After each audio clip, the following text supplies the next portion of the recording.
The Arabs did it, and we don't talk about it as loudly as we should. They came and they took us into slavery, and they castrated our men, so that when you don't see dark-skinned people in the numbers that we should in the Arab world, is because they castrated men, and we must never forget that. The history of slavery in the Muslim world was throughout the history of Islam, with slaves serving in various social and economic roles, from powerful emirs to harshly treated manual laborers. Slaves were widely forced to labor in irrigation, mining, and animal husbandry, but most commonly as soldiers, guards, domestic workers, and concubines. The use of slaves for hard physical labor early on in Muslim history led to several destructive slave revolts, one the most notable being the Zanj Rebellion of 869 to 883. The Zanj Revolt was a significant uprising that took place in the 9th century in the Abbasid Caliphate, which is present-day Iraq. It was led by enslaved people of African origin, known as the Zanj, against the Arab rulers. The revolt was driven by harsh conditions, heavy taxation, and the brutal treatment of the enslaved population. The Zanj managed to establish a stronghold in the region, and their rebellion lasted for about 15 years, from 869 to 883 AD. The revolt was eventually crushed by the Abbasid forces, but it had a lasting impact on the region's history, highlighting the struggles and resilience of the enslaved people against oppression. The Zanj revolt started around 869 AD, primarily in the region of Basra, in modern-day Iraq. The Zanj were enslaved Africans who worked on plantations and in the salt flats of the region, enduring harsh conditions and severe exploitation. The leader of the revolt was a man named Ali bin Muhammad, who emerged as a charismatic figure among the enslaved population. He promised freedom and justice, rallying many to his cause. The revolt gained momentum as the Zanj captured several cities and established a stronghold near the city of Al-Mukhtar. For many years, the Zanj were able to resist the Abbasid forces, and their revolt became a symbol of resistance against oppression. However, the revolt faced internal challenges and was eventually suppressed by the Abbasid. The Arabs did it, and we don't talk about it as loudly as we should. They came and they took us into slavery, and they castrated our men, so that when you don't see dark-skinned people in the numbers that we should in the Arab world, is because they castrated men, and we must never forget that. Many rulers also used slaves in the military and administration to such an extent that slaves could seize power, as did the Mamluks. Most slaves were imported from outside the Muslim world. 3. Slavery in Islamic law does have a religious and not racial foundation in principle, although this was not always the case in practice. Arab slave trade was most active in West Asia, North Africa trans-Saharan slave trade, and Southeast Africa Red Sea slave trade and Indian Ocean slave trade, and rough estimates place the number of Africans enslaved in the 12 centuries prior to the 20th century at between 6 million to 10 million. In the 20th century, the authorities in Muslim states gradually outlawed and suppressed slavery. Slavery in Zanzibar was abolished in 1909, when slave concubines were freed, and the open slave market in Morocco was closed in 1922.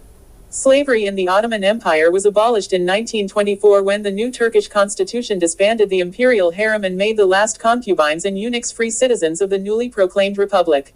Slavery in Iran and slavery in Jordan was abolished in 1929. In the Persian Gulf, slavery in Bahrain was first to be abolished in 1937, followed by slavery in Kuwait in 1949 and slavery in Qatar in 1952, while Saudi Arabia and Yemen abolished it in 1962, and Oman followed in 1970. Mauritania became the last state to abolish slavery, in 1981. In 1990, the Cairo Declaration on Human Rights in Islam declared that no one has the right to enslave another human being. As of 2001, however, instances of modern slavery persisted in areas of the Sahel. The Sahel is a semi-arid region of north-central Africa acting as a transitional zone between the Sahara Desert to the north and the more fertile savannas to the south. It stretches from the Atlantic Ocean to the Red Sea, encompassing parts of several countries. The region is characterized by its dry climate, sparse vegetation, and vulnerability to desertification and climate change. Several 21st century terroristic jihadist groups have attempted to use historic slavery in the Muslim world as a pretext for reviving slavery in the 21st century. Slavery was widely practiced in pre-Islamic Arabia, as well as in the rest of the antique and early medieval world. Slavery in the Muslim world began with institutions inherited from pre-Islamic Arabia. Slaves usually came from remote places and, lacking immunities, died in large numbers. Children were especially at risk, and the Islamic market demand for children was much greater than the American one. Many black slaves lived in conditions conducive to malnutrition and disease, with effects on their own life expectancy, the fertility of women, and the infant mortality rate. The Zand rebellion against the plantation economy of 9th century southern Iraq. Due to fears of a similar uprising among slave gangs occurring elsewhere, Muslims came to realize that large concentrations of slaves were not a suitable organization of labor and that slaves were best employed in smaller concentrations. In the 8th century, Africa was dominated by Arab Berbers in the north. Islam moved southwards along the Nile and along the desert trails. One supply of slaves was the Solomonic dynasty of Ethiopia, which often exported Nilotic slaves from their western borderland provinces. Native Muslim Somali sultanates exported slaves as well as the Sultanate of Adal.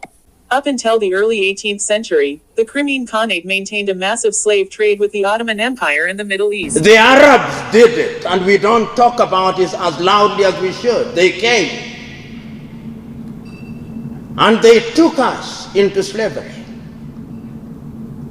and they castrated our men, so that when you don't see dark-skinned people in the numbers that we should in the Arab world, is because they castrated men. And we must never forget that. The archipelago of Zanzibar, along the coast of present-day Tanzania, is undoubtedly the most notorious example of these trading colonies. After Europeans had settled in the Gulf of Guinea, the trans-Saharan slave trade became less important. In Zanzibar, slavery was abolished late, in 1897, under Sultan Hamoud bin Mohammed. Though the Quran expresses no racial prejudice against black Africans, Bernard Lewis argues that ethnocentric prejudice later developed among Arabs, for a variety of reasons. In 2010, at the second Afro-Arab Summit, Libyan leader Muammar Gaddafi apologized for Arab involvement in the African slave trade, saying, "I regret the behavior of the Arabs. They brought African children to North Africa, they made them slaves, they sold them like animals, and they took them as slaves and traded them in a shameful way. I regret and I am ashamed when we remember these practices. I apologize for this." The Arabs did it, and we don't talk about it as loudly as we should. They came, and they took us into slavery, and they castrated our men, so that when you don't see dark-skinned people in the numbers that we should in the Arab world, is because they castrated men. And we must never forget that. From the 7th century onwards, with the rise of Islam, Arab traders, scholars, and travelers began to interact with various African societies through trade, scholarship, and sometimes conflict. The trans-Saharan slave trade. One of the more troubling aspects of this history was the trans-Saharan slave trade, which involved the capture and transport of enslaved people across the Sahara to North Africa and the Middle East. This trade was a significant and painful chapter in history, affecting millions of lives. Colonial period. Later, during the colonial period, European powers took advantage of existing rivalries and conflicts between different groups, leading to further exploitation and suffering. The Arabs did it, and we don't talk about it as loudly as we should. They came,